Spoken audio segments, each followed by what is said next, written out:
kodo, nambara kodo, nambara koba, niwe nambara koye, nambara kodo, nambara kodo, nambara ko, niwole nambara koba de.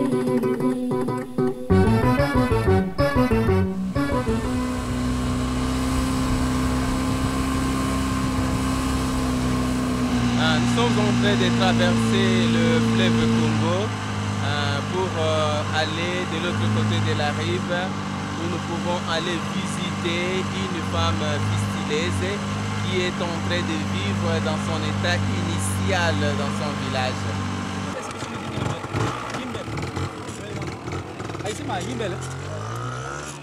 Maman Mado, c'est une maman qui est âgée de 65 ans. Elle habite 14 km route Ubundu. Elle est fistileuse depuis 45 ans. Son histoire, à l'âge de 18 ans, elle s'est mariée officiellement avec son mari. Et à l'âge de 20 ans, elle était enceinte. Maman Mado, uko na watoto? Mtoto tu yule mnene alikuwa ule mharawe. Mtoto mwenyewe aliishi? Alizaika tena na anakufa. Kisha pale au kupata tena mtoto mwingine? Sina mtoto. Hapa balikuya bakuulize kama unapasha kueleza ile magonjwa yako ya kuzala na muna kanilianja.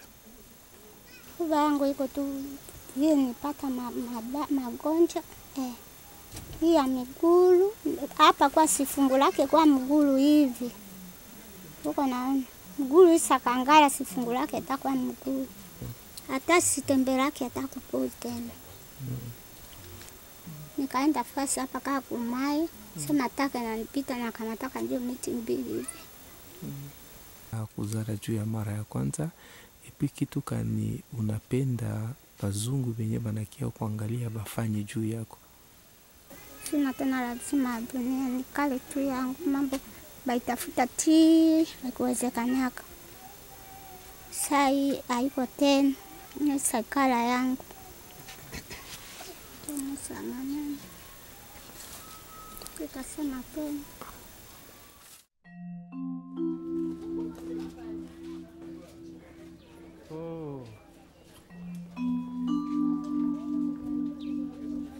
Bonjour, comment? C'est dans ce cas-là que la plupart des femmes qui arrivent ici, ils ont vraiment besoin de cette assistance. Elles ont besoin de cette chirurgie, mais elles n'ont pas de moyens, tu vois. Comme Maman Mado a cherché, elle n'a pas trouvé et ça a passé 45 ans et imaginez-vous, ça a commencé quand elle avait 20 ans et maintenant elle a 65 ans. Elle a passé plus de quoi? Plus de 2/3 de sa vie dans cet état-là. Elle se dit qu'elle ne valent plus rien. Mais cela dans ce même état-là que ces femmes qui nous arrivent ici viennent dans cet état-là.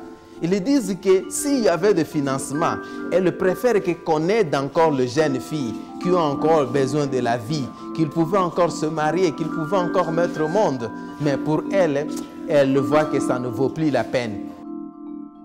Pour elles, qu'on songe seulement qu'elle mange, qu'elle vive, qu'elle attende sa mort dans de très bonnes conditions.